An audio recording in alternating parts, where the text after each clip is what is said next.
Hello friends, नमस्कार। आज हम अपने वीडियो में आंवला नवमी के बारे में बात करेंगे। कार्तिक महीने के शुक्ल पक्ष की नवमी को आंवला नवमी या अक्षय नवमी कहते हैं। इस दिन आंवले के पेड़ के नीचे भोजन करने का महत्व है। माना जाता है कि इस दिन आंवले के पेड़ की पूजा करने और उसके नीचे बैठकर भोजन करने से कई फायदे होते हैं। आंवला नवमी पर आंवले के पेड़ के नीचे भोजन करने से देवी लक्ष्मी प्रसन्न होती हैं। इस दिन आंवले के पेड़ की पूजा करने से अक्षय पुण्य की प्राप्ति होती है। इस दिन किए गए पुण्य कार्य कभी ख़त्म नहीं होते। और फ्रेंड्स, आप सब जानते ही होंगे कि आंवला हमारे लिए कितना गुणकारी है। आंवले में अमीनो एसिड और एंटीऑक्सीडेंट पाया जाता है, जो कि दिल, पेट, बाल और त्वचा के लिए फ़ायदेमंद होता है।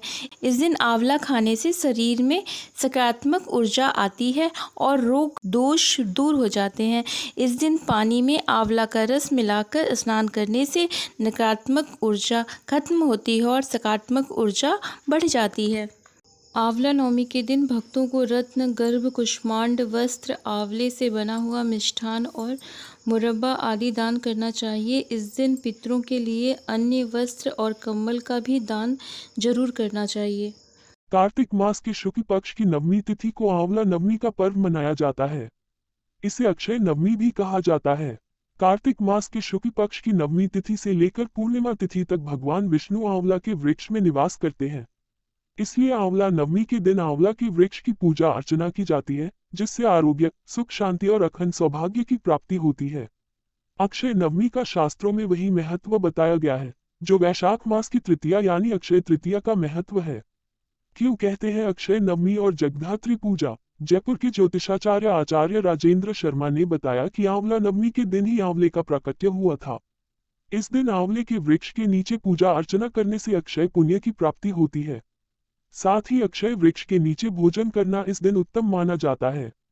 आंवला नवमी का महत्व कि आंवला नवमी को कूष्मांडा नवमी और जगधात्री पूजा के नाम से भी जाना जाता है। शास्त्रों में बताया गया है कि आंवला नवमी के दिन किया गया पुण्य कार्य कभी खत्म नहीं होता है।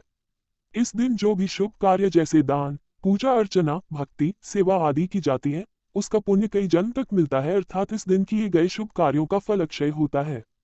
इसलिए इस तिथि को अक्षय नवमी के नाम से भी जाना जाता है। मान्यता है कि इस दिन ही द्वापर युग का आरंभ हुआ था और इस दिन से ही भगवान कृष्ण ने अपनी बाल लीलाओं को त्याग कर मथुरा चले गए थे। आंवला भगवान विष्णु को अत्यंत प्रिय फल है और आंवले के वृक्ष में सभी देवी देवता निवास भी करते हैं, इसलिए इस वृक्ष की पूजा अर्चना की जाती है। आंवला नवमी शुभ योग। आंवला नवमी के दिन कई शुभ योग भी बन रहे हैं, जिससे इस दिन का महत्व भी काफी बढ़ गया है। आंवला नवमी के दिन शाम 8:01 से अगले दिन 6:49 तक रवि योग रहेगा। साथ ही इस दिन हर्षण योग भी बन रहा है। हालांकि इस पूरे दिन पंचक भी लग रहा है। आंवला नवमी पूजा विधि कि आंवला नवमी के दिन सुबह स्नान व ध्यान करके आंवले के वृक्ष की पूजा करनी चाहिए। आंवले के पेड़ के पर दूध, जल, अक्षत, सिंदूर व चंदन अर्पित करें। इसके बाद आंवला के पेड़ पर मौली बांधकर भगवान विष्णु के मंत्र का जप करना चाहिए। इसके बाद धूप दीप से आरती उतारें और 11 बार हाथ जोड़कर परिक्रमा करें।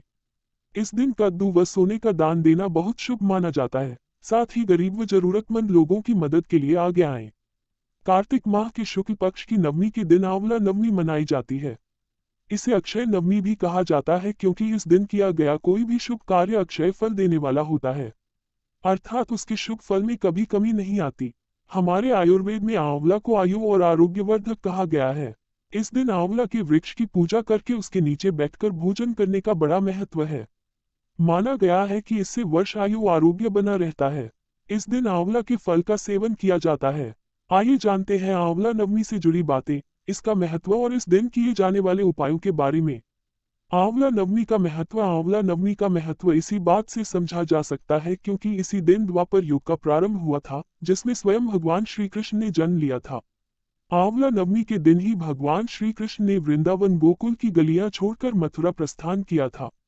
संतान और पारिवारिक सुखों की प्राप्ति के लिए रखा जाता है व्रत। इस दिन उन्होंने अपनी बाल लीलाओं का त्याग करके कर्तव्य के पथ पर पहला कदम रखा था। इसी दिन से वृंदावन की परिक्रमा भी प्रारंभ होती है। आंवला नवमी का व्रत संतान और पारिवारिक सुखों की प्राप्ति के लिए किया जाता है। यह व्रत पति पत्नी साथ में रखे तो उन्हें इसका दोगुना शुभ फल प्राप्त होता है। आंवला नवमी के दिन स्नान आदि करके किसी आंवला वृक्ष के समीप जाएं। उसके आसपास साफ सफाई करके आंवला वृक्ष की जड़ में शुद्ध जल अर्पित करें। फिर उसकी जड़ में कच्चा दूध डालें। पूजन सामग्रियों से वृक्ष की पूजा करें और उसके तने पर कच्चा सूत या मौली 8 परिक्रमा करते हुए लपेटें। कुछ जगह 108 परिक्रमा भी की जाती है। इसके बाद परिवार की सुख समृद्धि की कामना करके वृक्ष के नीचे ही बैठकर परिवार मित्रों सहित भोजन किया जाता है। आंवला को वेद पुराणों में अत्यंत उपयोगी और पूजनीय कहा गया है। आंवला का संबंध कनकधारा स्तोत्र से भी है।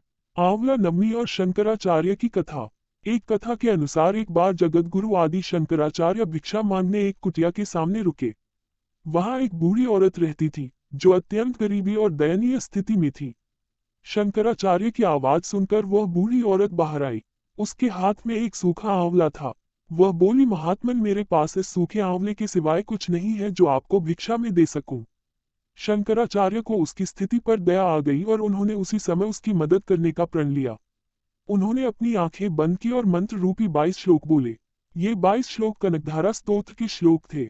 माँ लक्ष्मी ने दिव्य दर्शन दिए। इससे प्रसन्न होकर माँ लक्ष्मी ने उन्हें दिव्य दर्शन दिए और कहा कि शंकराचार्य, इस औरत ने अपने पूर्व जन्म में कोई भी वस्तु दान नहीं की। यह अत्यंत कंजूस थी और मजबूरीवश कभी किसी को कुछ देना ही पड़ जाए तो ये बुरे मन से दान करती थी। इसलिए इस जन्म में इसकी यह हालत हुई है। यह अपने कर्मों का फल भोग रही है, इसलिए मैं इसकी कोई सहायता नहीं कर सकती। शंकराचार्य ने देवी लक्ष्मी की बात सुनकर कहा, हे महालक्ष्मी, इसने पूर्व जन्म में अवश्य दान धर्म नहीं किया है, लेकिन इस जन्म में इसने पूरी श्रद्धा से मुझे ये सूखा आंवला भेंट किया है। इसके घर में कुछ नहीं होते हुए भी इसने यह मुझे सौंप दिया। इस समय इसके पास यही सबसे बड़ी पूंजी है। क्या इतना भेंट करना पर्याप्त नहीं है? शंकराचार्य की इस बात से देवी लक्ष्मी प्रसन्न हुई और उसी समय उन्होंने गरीब महिला की कुटिया में स्वर्ण के आंवलों की वर्षा कर दी। ऐसी जानकारी के लिए आप सब हमारे साथ जुड़े रहिए। और फ्रेंड्स, महाभारत की कथा, रामायण की कथा या पूजा पाठ से रिलेटिव कोई भी जानकारी या तीर्थ व्रत के बारे में कुछ भी जानना है तो please like, comment, subscribe, share it. Thank you friends, हम फिर मिलेंगे, तब तक के लिए नमस्कार।